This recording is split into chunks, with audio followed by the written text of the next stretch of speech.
ನಟ ಪ್ರಕಾಶ್ ರಾಜ್ ವಿರುದ್ಧ ಜಾಮೀನು ರಹಿತ ಅರೆಸ್ಟ್ ವಾರೆಂಟ್ ಜಾರಿಯಾಗಿದೆ. ಕೋರ್ಟ್ ವಿಚಾರಣೆಗೆ ಪ್ರಕಾಶ್ ರಾಜ್ ಹಾಜರಾಗಿಲ್ಲ, ಹೀಗಾಗಿ ಬಂಧನದ ಭೀತಿ ಶುರುವಾಗಿದೆ.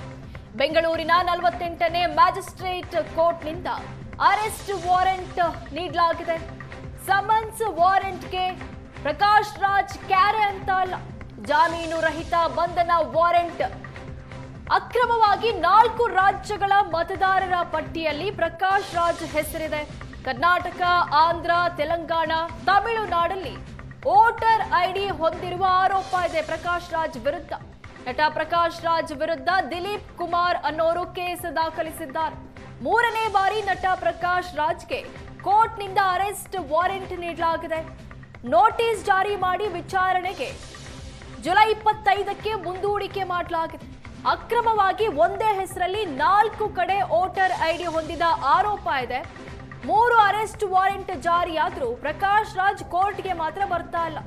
ನೋಟಿಸ್ ಜಾರಿ ಮಾಡಿ ಜುಲೈ 25ಕ್ಕೆ ವಿಚಾರಣೆಗೆ ಬರುವಂತೆ ಮುಂದೂಡಲಾಗಿದೆ.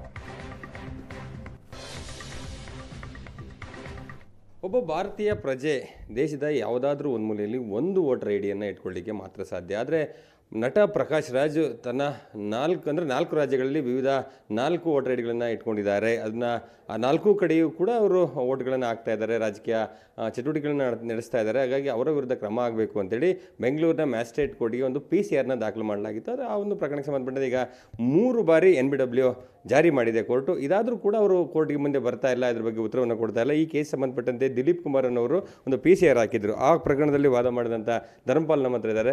ಸರ್, ಇದರಲ್ಲಿ ಏನು ಕೇಸ್ ಆ್ಯಕ್ಚುಲಿ PCR ಏನು ಸರ್ ಹಾಕಿದ್ದು? ಇದರಲ್ಲಿ ಏನಂದರೆ, ಪ್ರಕಾಶ್ ರಾಜ್ರವರು ಕರ್ನಾಟಕದಲ್ಲಿ 2 ಅಸೆಂಬ್ಲಿ ಕ್ಷೇತ್ರದಲ್ಲಿ ವೋಟರ್ ಐಡಿ ನಮೂದು ಮಾಡಿದ್ದಾರೆ. ತೆಲಂಗಾಣದಲ್ಲಿ ಒಂದು, ಆಂಧ್ರ ಪ್ರದೇಶ ಒಂದು, ಆನಂತರ ತಮಿಳುನಾಡಲ್ಲಿ 3-4 ಕಡೆಗಳಲ್ಲಿ ಬೇರೆ ಬೇರೆ ಕ್ಷೇತ್ರಗಳಲ್ಲಿ ವೋಟರ್ ಐಡಿಯನ್ನು ಮಾಡಿಕೊಂಡಿದ್ದಾರೆ.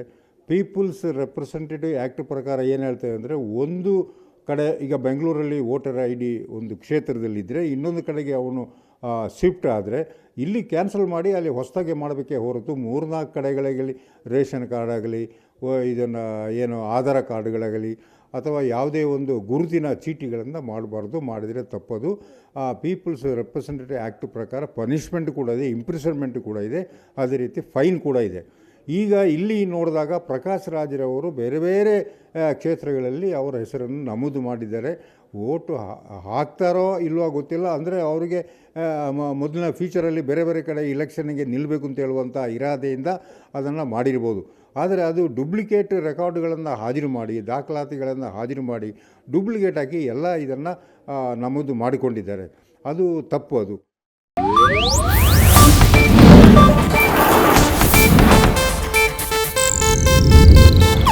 ಇದು ಏಷ್ಯಾನೆಟ್ ನ್ಯೂಸ್ ನೆಟ್ವರ್ಕ್ ಪ್ರಸ್ತುತಿ.